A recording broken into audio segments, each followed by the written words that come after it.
ओम नमः शिवाय। स्वागत है आप सभी का मेरे YouTube चैनल पर। आज मैं आपको महाशिवरात्रि के बारे में जानकारी दे रहा हूँ। महाशिवरात्रि की पूजा विधि क्या है, पूजा का शुभ मुहूर्त क्या है, कथा कौन सी श्रवण करनी है, शुभ मुहूर्त क्या है, ये संपूर्ण जानकारी आपको इस वीडियो के माध्यम से प्राप्त होगी। दर्शनम बिलपत्रस्य स्पर्शनम पापनाशनम अघोरम पाप संहारम बिलपत्रम सिरपर्पणम त्रिदलम त्रिगुणाकारम त्रिनेत्रम च त्रिदायुधम त्रिजन्म पाप संगारम बिलपत्रम शिवार्पणम। यानी बिलपत्र का इतना महत्व है। भगवान शिव को बिलपत्र समर्पित करने से हर प्रकार की मनोकामना पूरी हो जाती है। तो पूजा की सामग्री में सबसे पहला आपको बिलपत्र शामिल करना है। भोलेनाथ के भक्त बड़ी बेसब्री के साथ महाशिवरात्रि का इंतजार करते हैं। यही वो पावन दिन है जब युगों युगों के लिए शिव और शक्ति का एक हो गए थे। महाशिवरात्रि का दिन शिवजी और माता पार्वती के विवाह उत्सव के रूप में मनाया जाता है। हिंदू पंचांग के अनुसार हर साल फाल्गुन माह के कृष्ण पक्ष की चतुर्दशी तिथि को महाशिवरात्रि का पर्व मनाया जाता है। इस महाशिवरात्रि का त्यौहार 8 मार्च को मनाया जाएगा। 8 मार्च को महाशिवरात्रि का पावन दिन है। फाल्गुन माह के कृष्ण पक्ष की चतुर्दशी तिथि 8 तारीख को रात को 9:57 से प्रारंभ होगी। देखो, पैसे तो प्रत्येक व्रत में सूर्योदय की तिथि देखी जाती है, लेकिन भगवान शिव की जो पूजा होती है वो रात को 4 पहर की होती है, प्रदोष काल में होती है। इसलिए 8 तारीख को ही यह पर्व मनाया जाएगा। महाशिवरात्रि 2024 8 मार्च को ही मनाई जाएगी।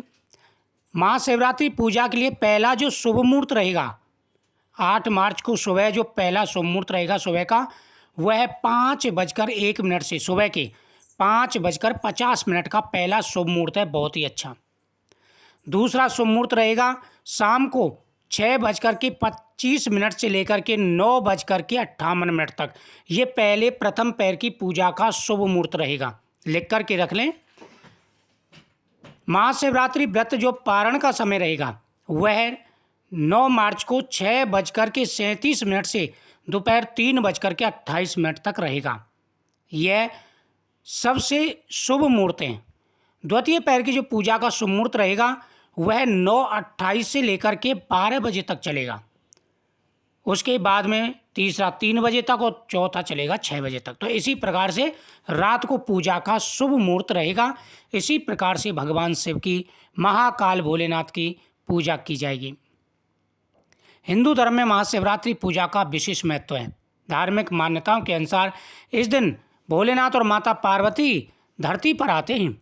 इस दिन शिवजी और गौरी जी की विधिवत पूजा और सच्चे मन से पूजा करने से कई गुना फल प्राप्त होता है। इस दिन काशी, उज्जैन, हरिद्वार समेत अन्य शिव तीर्थ स्थलों पर महाशिवरात्रि पूजा बड़े ही धूमधाम से मनाई जाती है और प्रत्येक शिव मंदिर में बड़े धूमधाम से भक्त भगवान शिव की पूजा करते हैं। सामग्री मैं आपको बता रहा हूँ, सामग्री आप नोट करके रख लें और इसी प्रकार आपको पूजा करना है। सबसे पहले सुगंधित पुष्प, कमल पुष्प ले लें या आप गुलाब के पुष्प ले लें, बिलपत्र, धतूरा, भांग, बेर,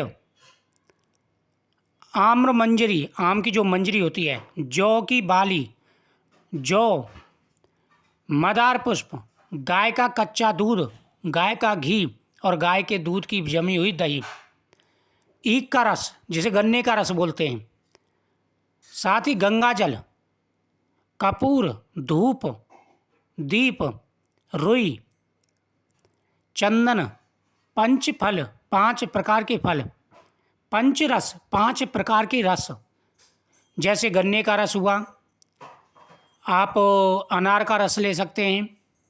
इस प्रकार से 5 रस आपको एकत्र कर लेने हैं। इत्र, रोली मोली, जनेऊ, पंच मिष्टान, शिव व माता पार्वती की श्रृंगार की सामग्री, वस्त्रभूषण, रत्न, पूजा के लिए आसन, ये सामग्री आपको एकत्र कर लेनी है। मंत्र है ओम नमः शिवाय। इस प्रकार से आपको इस मंत्र का जाप करना है और भगवान प्रसन्न होकर के आपकी मनोकामना पूरी करेंगे। तो इस प्रकार से आप व्रत रखें और जिस प्रकार से आपको व्रत रखना है उसी प्रकार से आपको संकल्प भी करना है भगवान के सामने। कथा इस प्रकार से है। शिव पुराण की कथा के अनुसार एक गांव में एक शिकारी था जो पशुओं को मारकर अपना घर चलाता था। वह गांव के ही एक साहूकार का कर्जदार था। वह काफ़ी प्रयासों के बाद भी कर्ज से मुक्त नहीं हो पा रहा था। एक दिन क्रोधित होकर साहूकार ने उसे शिव मठ में बंदी बना लिया। उस दिन शिवरात्रि थी। शिकारी उस दिन शिवरात्रि की कथा को सुन रहा था। शाम के समय उसे साहूकार के सामने पेश किया गया तो शिकारी ने वचन दिया अगले दिन वह सभी कर्ज को चुकाकर मुक्त हो जाएगा। तब उसे साहूकार ने छोड़ दिया। शिकारी वहाँ से चलकर जंगल में गया और शिकार की तलाश करने लगा। वह एक तालाब के किनारे पहुँचा। वहाँ पर वह एक बेल के पेड़ पर अपना ठिकाना बनाने लगा। उस पेड़ के नीचे एक शिवलिंग था जो बेलपत्रों से ढका हुआ था। उसे इस बात की जानकारी नहीं थी। वह बेलवृक्ष की टहनियों को तोड़कर नीचे फेंकता गया और बेलपत्र उस शिवलिंग पर गिरते गए। वह भूखा प्यासा व्याकुल था। अनजाने में उससे शिव पूजा हो गई। दोपहर तक वह भूखा ही रहा।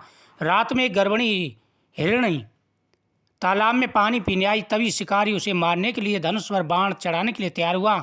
उस हिरणी ने कहा कि वह बच्चों को जन्म देने वाली है।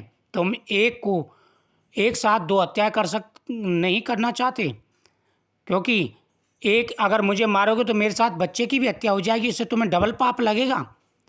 बच्चे को जन्म देकर तुम्हारे पास आ जाऊंगी, तब तुम शिकार कर लेना। यह सुनकर शिकारी ने उसे जाने दिया। कुछ देर बाद और हिरण आया तो शिकारी उसका शिकार करने को तैयार होगा। तभी उस हिरण ने कहा कि वह अभी ऋतु से मुक्त हुई है। वह अपने पति की तलाश कर रही है क्योंकि वह काम के वशीभूत है। वह जल्दी पति से मिलने के बाद शिकार के लिए उपस्थित हो जाएगी। शिकारी ने उसे भी छोड़ दिया। देर रात तक एक हिरण अपने बच्चों के साथ उस तालाब के पास आया। शिकारी एक साथ कई शिकार देखकर खुश हो गया। वह शिकार करने के लिए तैयार हुआ। तभी उस हिरण ने कहा कि वे अपने बच्चों के साथ इनके पिता की तलाश कर रहे हैं। जैसे वो मिल जाएंगे वह शिकार के लिए आ जाएगी। इस बार शिकारी उन्हें छोड़ना नहीं चाहता था, लेकिन उस हिरण ने शिकारी को उसके बच्चों का हवाला दिया तो उसे उन पर दया आ गई। अब शिकारी बेल वृक्ष पर बैठकर बेल पत्र तोड़कर नीचे फेंकता जा रहा था। अब सुबह होने वाली थी। तभी वहाँ एक हिरण आया और शिकार करने के लिए जैसे शिकारी तैयार हुआ तो उसने भी हिरणियों से मिलने के लिए उससे प्रार्थना की। उसने कहा कि मैंने पहले ही तुम्हारे पत्नियों को छोड़ दिया है, मैं तुम्हें कैसे छोड़ सकता हूँ। उसने कहा मैं पत्नियों से मिल करके अवश्य तुम्हारे पास आऊँगा। वह हिरण पत्नियों के पास गया। वह उनसे विचार करने लगा तो पत्नियां भी बोली जब तुम जीवित नहीं रहोगे तो हम ही क्या करोगी। तो वह हिरण गया, उसके पीछे पीछे हिरणी भी, और हिरणियों के पीछे पीछे उनके बच्चे भी शिकारी के सामने आ गए। उतने में शिकारी का हृदय परिवर्तन हो गया था, क्योंकि शिवरात्रि की अनजाने में उससे पूजा हुई थी। तभी वहाँ पर भगवान शिव भोलेनाथ प्रसन्न होकर के प्रकट होते हैं और सभी को आशीर्वाद देते हैं। तो महाशिवरात्रि की पूजा का बड़ा महत्व है। प्रत्येक मनोकामना पूरी हो जाती है। तो पूरी जानकारी मैंने आपको दी है। वीडियो को शेयर करें, चैनल को सब्सक्राइब करें। ओम नमः शिवाय।